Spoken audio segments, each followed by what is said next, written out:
waiting for some numbers to drop. We get jobless claims first. They come in, surprise, 210,000. That was last week's initial number. We'll see what the revision is.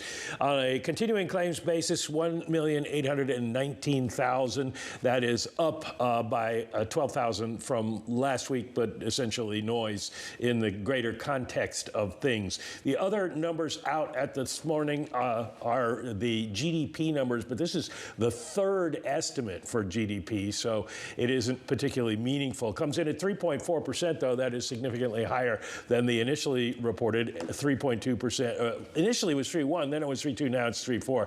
Personal consumption 3.3, up from 3.0. The quarterly GDP price index for the fourth quarter 1.6%, and the core 2%. Those are a little changed from the initial reporting. The one number I want to look up, and I know John wants to give you the market numbers, is the fourth quarter profit numbers we get in these numbers. Jobless claims, Bramo, 210. I mean, what else can you say about the labour market? The unemployment rate is south of 4%.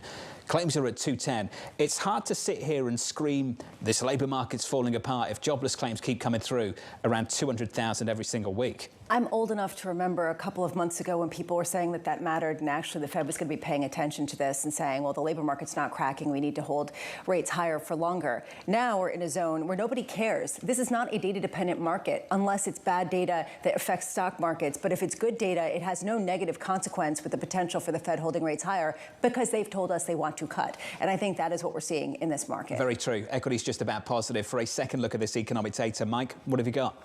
Well, what we're looking at here is basically increases in consumer spending, exports, and state and local government spending.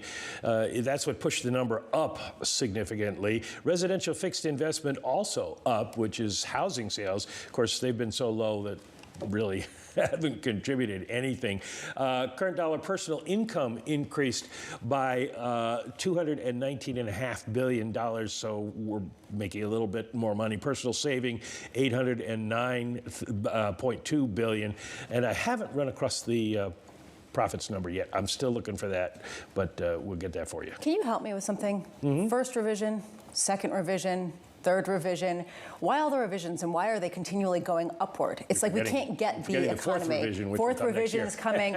Why do they keep just getting better and better as we look back at what has happened over the past couple of months? It's more source data. When they put out the first one, they don't have all the numbers in because it takes time to put together the trade numbers and the inventory numbers in particular, and so those get added into the first revision, and we get advanced numbers on those now, but they have to be massaged, and you get more information about all of these categories as the months go on. So by the third revision, they have it pretty close. There is a fourth revision that will come next year when they benchmark these things.